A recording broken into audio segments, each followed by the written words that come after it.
I'm Haley B. Miller, and this is Ohio Politics Explained, a podcast where you give us 15 minutes and we give you all the news you need to sound smart and impress your friends. Welcome back to Ohio Politics Explained. It's been another one of those weeks. Today, we'll discuss the latest news out of Springfield, threats against the Secretary of State's office, what happened with the Issue 1 lawsuit, and how Ohio youth prisons are faring a year after our team's investigation.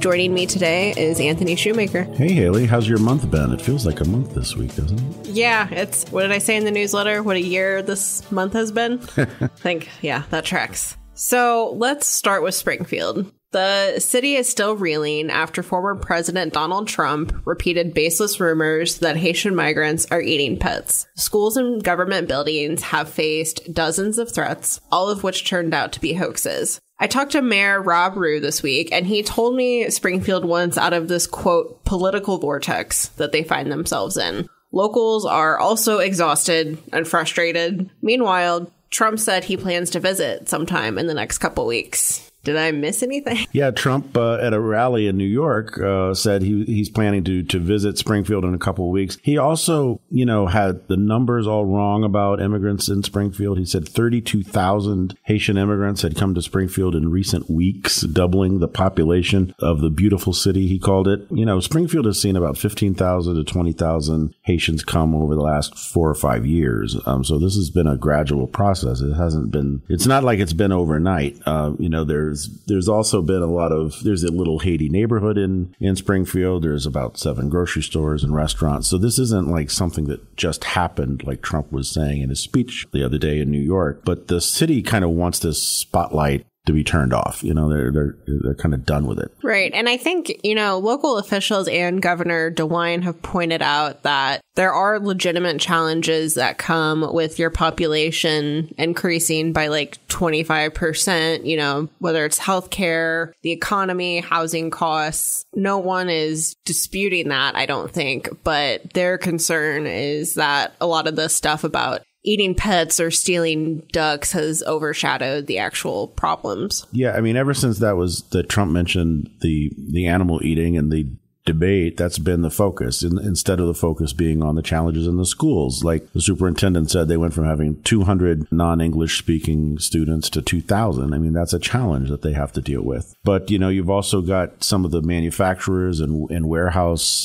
leaders, owners there in Springfield who are saying that the immigrants are taking jobs that they weren't able to fill, and they've been, paying their taxes and helping the economy. So you've got kind of this give and take, but it really seems like the national focus, a lot of the anger you see online isn't coming from the people of Springfield. Yeah, and, I'm not quite sure when this is going to settle down, if it does. We know Vivek Ramaswamy is having a town hall there tonight. Trump is saying he might visit. This will almost certainly come up during the vice presidential debate because Ohio Senator J.D. Vance has been repeating a lot of these claims, saying that he's hearing from constituents, but no one's been able to provide any evidence of people eating cats or stealing ducks. There have been police reports and reports to the Ohio DNR about the allegations surrounding waterfowl, which we looked into. But again, no proof, no photos, none of that. Yeah, and the other thing that's interesting is J.D. Vance has been, claiming that his Senate office has been receiving all these phone calls from people who say, they've seen this or they've heard stories about it happening in Springfield. But other elected officials who also represent Springfield aren't saying that. Where's the phone calls to members of Congress or members of the State House and stuff like that? Crickets. Yeah, it's a mess, and we'll probably just continue being messy for a while, I think. At least until the next mess comes along to replace it. Speaking of threats, unfortunately, Springfield is not the only place dealing with that right now. Ohio Secretary of State Frank LaRose said his office was the target of a suspicious package, which also went to other election offices around the country. He, too, is receiving personal threats and got extra security from Governor Mike DeWine. Officials believe the package contained a powdery substance that wasn't hazardous, but still getting to be that time, I guess. LaRose's office was among 15 across the country that received a suspicious package from an unknown source. There were officials in other states like Iowa and Oklahoma that received suspicious packages on Monday and Tuesday. It is that time of year. I mean, and you have to think as we get closer to the election, these kind of threats on election officials are going to continue. And these aren't even in swing states. These are Oklahoma and Kansas aren't going to be hotbeds for the presidential election, but those packages were delivered there as well. Right. And a colleague pointed out to me that this was sort of a, bipartisan targeting. You have LaRose, that was on the list, who's a Republican. Colorado's Secretary of State, for example,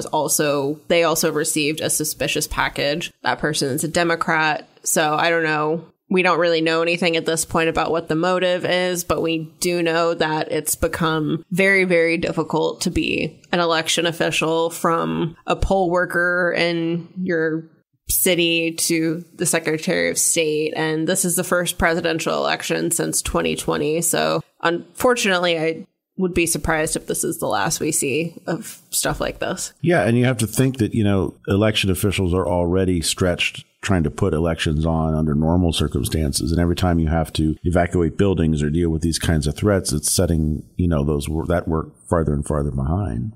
Our next topic is the lawsuit over the Issue 1 ballot language. Backers of the proposed amendment sued after Republicans on the ballot board approved language they said was deceptive. But the lawsuit didn't go as they hoped. The GOP-controlled Supreme Court ordered just a couple tweaks to the language, which the ballot board took care of this week. What changed? What didn't?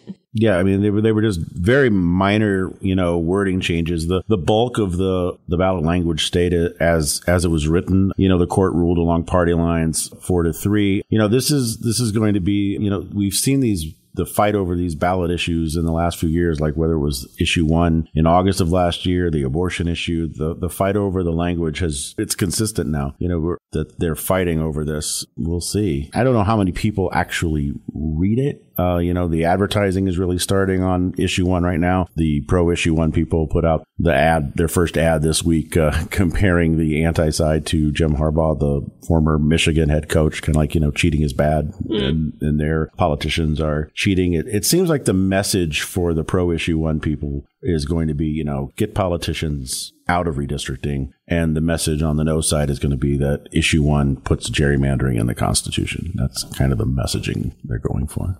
Yeah, and I mean, this amendment is really complicated. There's a lot of detail to it. As our listeners know, this would create an independent commission for the map-making process instead of what we have now. So, yeah, I think, the more that voters can do their research ahead of time versus try to digest something this intricate at the ballot boxes. Yeah, I mean, it's very confusing. And then, our colleague Jesse Baumert has kind of been living redistricting for the last few years and recently published an explainer on Issue 1 with a great graphic that kind of explains how it would work. So for people really wanting the details and to kind of make better sense of it, get the information you're not going to get from the advertising. Check that out on our website. Let's wrap up today with a new report on Ohio's youth prisons. If you'll remember, our newspapers did an investigation last year that found huge problems with the youth prison system. There's not enough staff to manage the kids, which too often leads to violence. The latest report on 2 facilities found that staff shortages are still a problem, and kids are being physically restrained and locked in their rooms more often than last year.